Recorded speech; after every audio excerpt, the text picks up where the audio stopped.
Hi, my name's Annette with Sunbeam Fabric Art. Welcome to my channel. Not too long ago, I cut up some remaining parts of layer cakes or 10-inch squares. I had a plan for these layer cake pieces, and I cut everything wrong. So I couldn't make my plan, so I just set it all aside and moved on to other projects for a while. I was finally ready to change my plan and tackle this project. I'll leave specific measurements in my description, so if you want to make blocks just like these, you'll be able to do it. To start, I just rearranged pieces that I had cut. I didn't know if I was going to have enough, but I just kind of played around with the blocks, with the pieces that I had, to see if I could come up with some kind of reasonable block.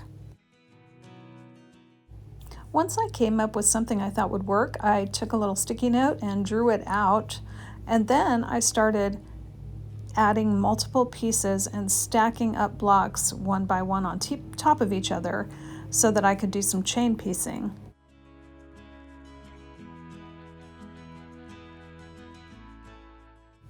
And you can see I'm trying to divide up my bright colors a little bit so that those bright colors appear in most of the blocks.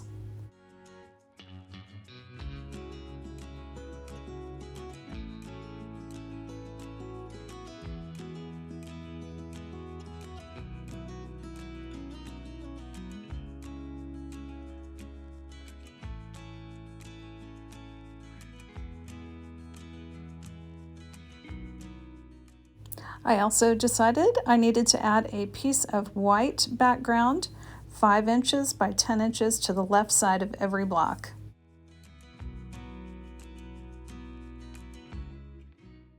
Now I really wanted to chain piece as much as possible, so the first thing I'm going to do is stitch my 4-inch square to my 2 by 4 inch piece. Then I'm going to stitch 2 of my 6-inch by 2-inch pieces together. Then I'm going to go to the left side of the block and stitch that background fabric and that strip to each other. So to keep it all straight, I'm putting a number 1 sticker on my first chain, a number 2 sticker on my second chain, and a number 3 sticker on my third chain. And I'm just going to chain all of those, and then I'm going to put them back into the puzzle where they belong.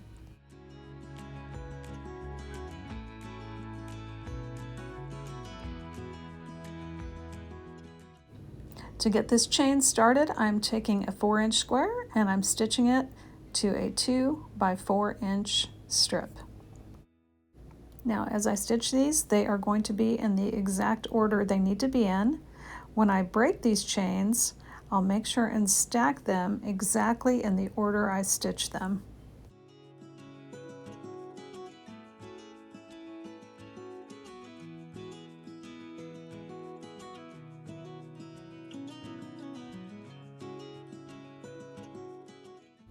Once I finish stitching all of group 1, I immediately go and start stitching group 2. That's the 2 6-inch by 2-inch strips together.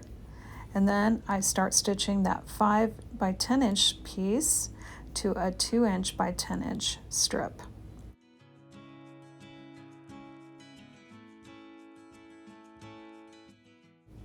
When I break these chains, I'm making sure I'm placing them in the exact same order I stitched them, and I'm putting them where they belong in the puzzle. Next, I'm adding that spare 6-inch by 2-inch strip to the right side of my second set. Then I'm stitching set 1 to the 3 6-inch strips.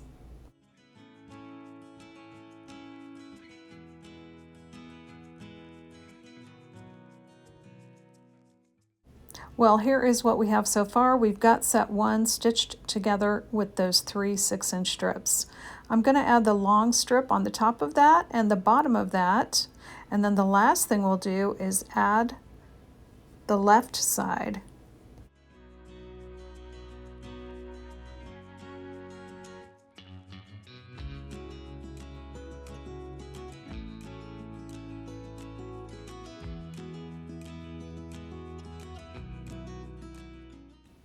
I did take a couple of quick minutes to trim off some excess.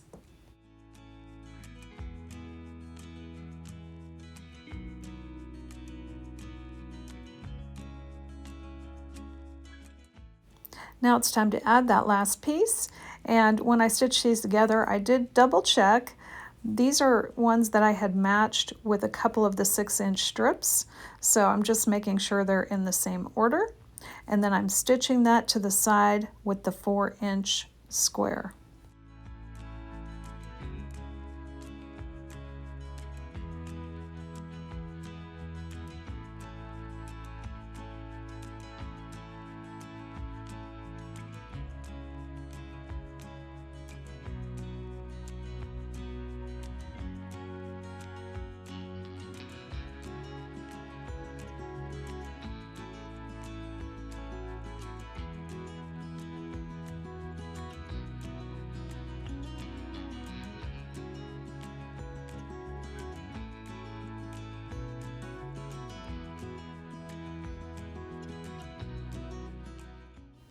Now all I did for trimming on these was to trim off those little edges that were hanging over.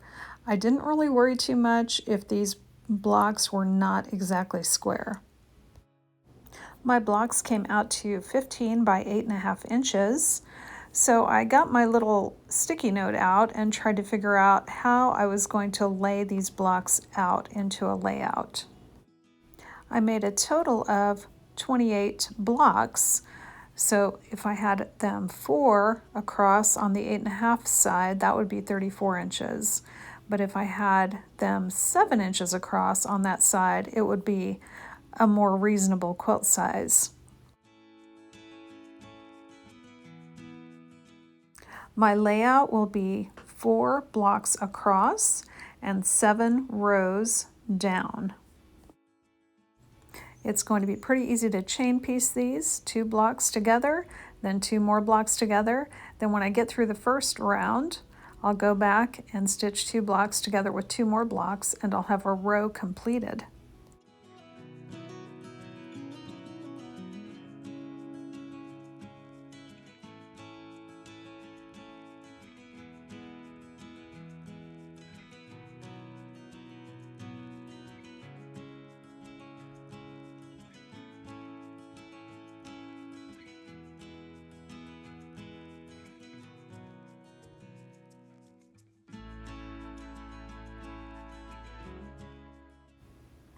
To put 2 rows together, I decided I would flip 1 row around the opposite way so that my background 5 by 10 inch piece was not matching the other row. So you can see it's going to stagger, it's going to go the opposite way. So every other row is going to be backwards.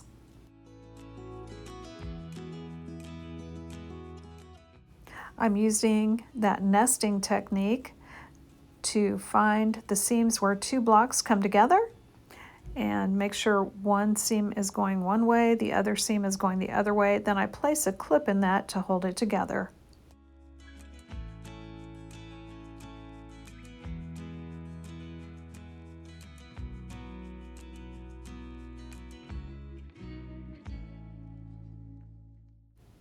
I continued stitching all these rows together until all 7 were finished.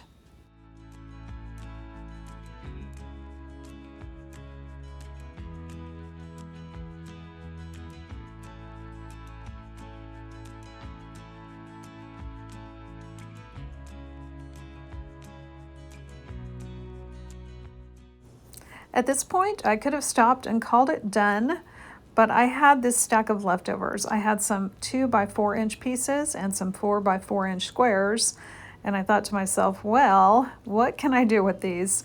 So I decided to make a piano keyboarder. I really wasn't sure when I started if I even had enough to go all the way around the quilt, but I thought if I didn't, I would at least do 2 sides.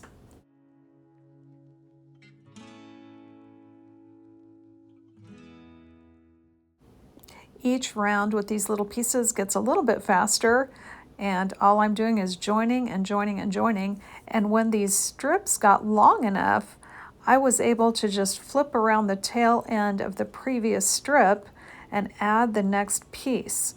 So then once I separated all that, I was all done.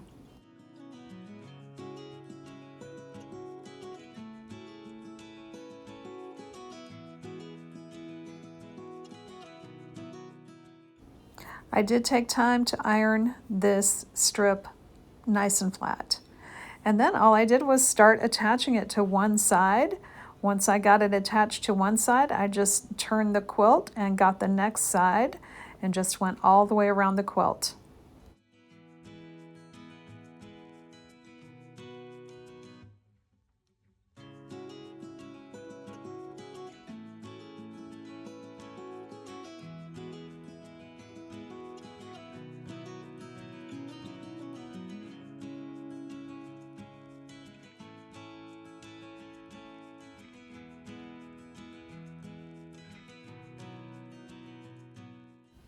When all four sides were attached, I trimmed off the excess from the corners of the quilt.